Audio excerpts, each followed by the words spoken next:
ప్రధాని మోదీకి BRS working president KTR కీలక విజ్ఞప్తి చేశారు.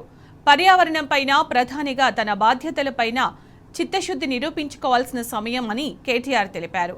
కంచె గచ్చిబౌలి భూముల ఆర్థిక అక్రమాలపైన విచారణ చేపట్టి కాంగ్రెస్ బీజేపీ కుమ్మక్కు కాలేదని నిరూపించుకోవాలని కేటీఆర్ సూచించారు. హైదరాబాద్ సెంట్రల్ యూనివర్సిటీ కంచె గచ్చిబౌలిలో జరిగిన విధ్వంసం విషయంలో ప్రధాని మోదీ తన చిత్తశుద్ధి నిరూపించుకోవాలన్నారు. రేవంత్ చేసిన విధ్వంసంపైన ప్రధాని మాట్లాడింది కేవలం బూటకం కాకుంటే చర్యలు తీసుకోవాలన్నారు.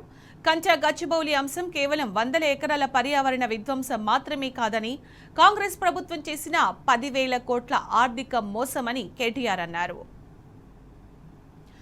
ఇప్పటికే central vigilance commission, CBI, RBI, SEBI, serious fraud investigation organisation సంస్థలకు ఆధారాలతో సహా కాంగ్రెస్ చేసిన 10,000 కోట్ల ఆర్థిక మోసం గురించి తెలియజేశామని కేటీఆర్ తెలిపారు. సుప్రీంకోర్టు పంపించిన సెంట్రల్ పవర్డ్ కమిటీ కూడా ఈ అంశంలో ఆర్థిక అవకతవకలు జరిగిన అంశాన్ని నిర్ధారించిందన్నారు. కేంద్ర ప్రభుత్వ ఆర్థిక సంస్థల విభాగాల స్వతంత్ర విచారణ చేయాలని సూచించింది అన్నారు.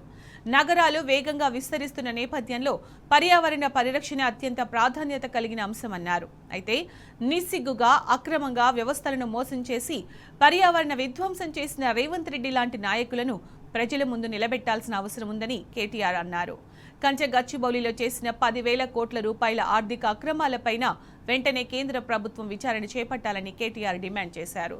పర్యావరణ పరిరక్షణపై ప్రధాని బాధ్యతల నిర్వహణపై మోదీ తన చిత్తశుద్ధి నిరూపించుకోవాలని కేటీఆర్ సూచించారు.